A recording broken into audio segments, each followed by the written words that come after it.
सुप्रभातम बच्चों, आज हम क्लास 7th का चतुर्थ पाठ हास्य बाल कवि सम्मेलनम पढ़ेंगे बच्चों, और इसके क्वेश्चन आंसर देखेंगे। हिंदी अनुवाद कर दिया है इस पाठ का। चलिए नेक्स्ट देखते हैं। प्रश्न नंबर 1, उच्चारणम कुरुत, उच्चारण करो। तो चलिए करते हैं। ऊपरी, जिसका अर्थ होता है ऊपर। अधः, जिसका अर्थ होता है नीचे। बोलो उच्चई, जिसका अर्थ होता है जोर से। नीचे अर्थात नीचे। बहि अर्थात बाहर। अलम अर्थात बस या पर्याप्त। कदापि अर्थात कभी भी। अंतः अर्थात अंदर। पुनः फिर से। कुत्र कहाँ। कदा कब। एकदा एक बार। यह सब अव्यय शब्द है। प्रश्न नंबर 2 देखिए बच्चों। मंजूषातः अव्यय पदानि चित्वा वाक्यानि पूरयत, अर्थात कोष्टक से अव्यय शब्द चुनकर वाक्य पूर्ण करें। तो चलिए करते हैं। का नंबर देखते हैं। वृक्षस्य डैश डैश डैश खगाः बसंती। क्या जाएगा। ऊपरी, अर्थात वृक्ष के ऊपर पक्षी रहते हैं। इसी तरह खा वाला देखिए। डैश डैश डैश विवादेन। क्या जाएगा। अलम, जिसका अर्थ होगा लड़ाई बंद करो, विवाद बंद करो, बस। गा वाला देखिए। वर्षा काले गृहात् डैश डैश डैश मा गच्छ। क्या हो जाएगा। बहि, अर्थात बरसात के समय में घर से बाहर नहीं जाओ। हमें अभी भी नहीं जाना है बच्चों, लॉकडाउन चल रहा है ना, तो आपको वैसे भी बाहर नहीं जाना है, घर में ही पढ़ना है। इसी तरह मंचस्य डैश डैश डैश श्रोतारः उपविष्टाः सन्ति। क्या जाएगा। अधः, अर्थात मंच के नीचे सुनने वाले श्रोता। उपविष्टाः मतलब बैठे हुए हैं। सन्ति मतलब बहुत सारे हैं। लास्ट देखिए बच्चों। छात्राः विद्यालयस्य डैश डैश डैश प्रविश्यन्ति। छात्र विद्यालय के प्रवेश करते हैं। तो क्या जाएगा। अंतः, अर्थात अंदर। नेक्स्ट प्रश्न देखिए बच्चों। प्रश्न नंबर 3, अशुद्ध पदम चुनोत, अर्थात अशुद्ध शब्द चुनकर लिखिए। तो लिखते हैं। पहला है गमन्ति, यच्छन्ति, पृच्छन्ति, धावन्ति। तो उत्तरम होगा गमन्ति, क्योंकि गमन्ति शब्द नहीं बनता है, अशुद्ध है ये। नेक्स्ट खा वाला। रामेण, ग्रहेण, सर्पेण और गजेण। तो उत्तरम होगा गजेण, क्योंकि गजेण नहीं बनता है बच्चों, अशुद्ध शब्द है। ठीक है। नेक्स्ट देखिए। गा वाला देखिए बच्चों। लतया, मातया, रमया, निशया। उत्तरम होगा मातया, क्योंकि यह अशुद्ध है। लते, रमे, माते, प्रिय। इसमें क्या होगा। माते, क्योंकि यह भी अशुद्ध है। प्रश्न नंबर 4 देखिए बच्चों। मंजूषातः समानार्थक पदानि चित्वा लिखत, अर्थात कोष्टक से समान अर्थ के शब्दों को चुनकर लिखे। तो चलिए लिखते हैं। उत्तरम देखेंगे बच्चों। 4, प्राप्य, इसका समानार्थक होगा लब्धा। इसी तरह नेक्स्ट कुशलः, इसका समानार्थक होगा दक्षः। इसी तरह नेक्स्ट हर्षस्य, जिसका समानार्थक होगा प्रसन्नतायाः। इसी तरह देहस्य, इसका समानार्थक होगा शरीरस्य। इसी तरह नेक्स्ट वैद्यम, इसका समानार्थक होगा चिकित्सकम। प्रश्न नंबर 5 देखिए।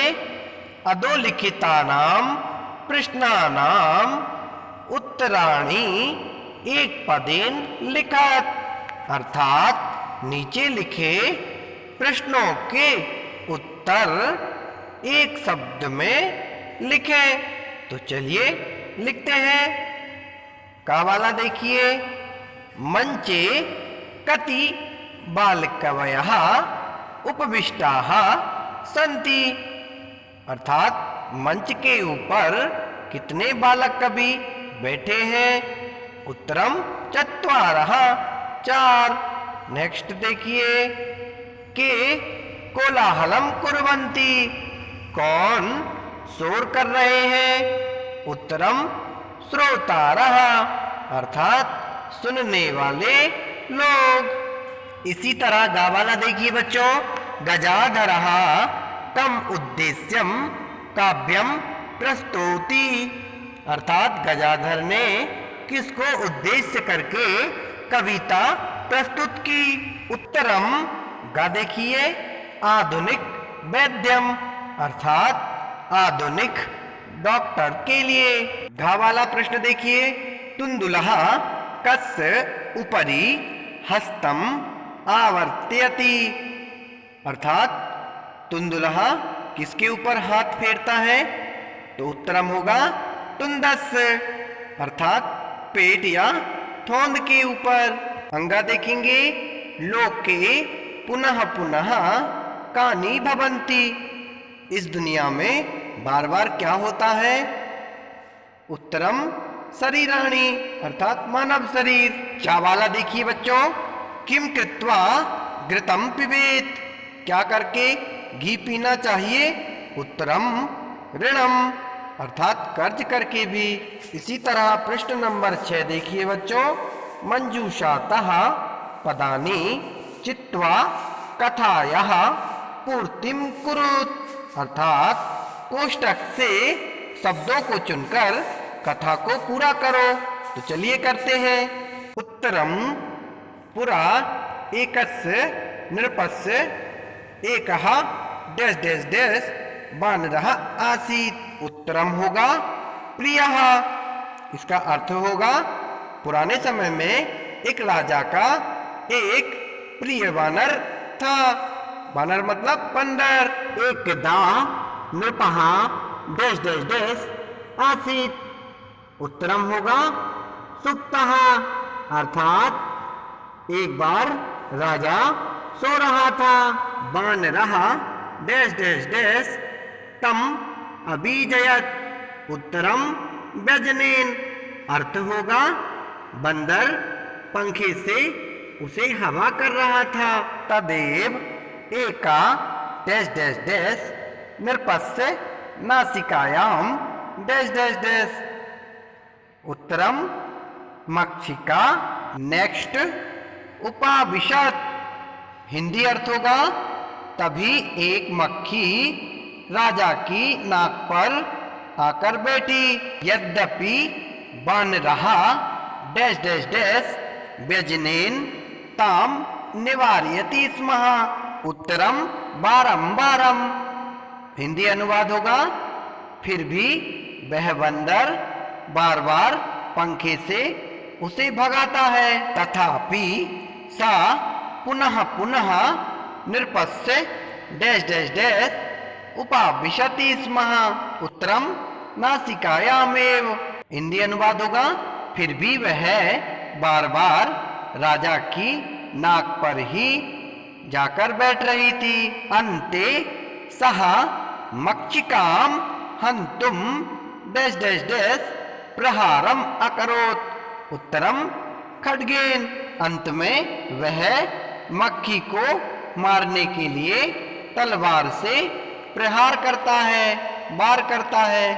मक्षिका तो उड्डीय डैश डैश डैश गता, उत्तरम दूरम, हिंदी अनुवाद होगा मक्खी तो उड़कर दूर चली गई, किंतु खड्ग प्रहारेण नृपस्य नासिका डैश डैश डैश अभवत, उत्तरम छिन्ना, फिर भी वह खड्ग के प्रहार से, तलवार के प्रहार से राजा की नाक अलग हो गई।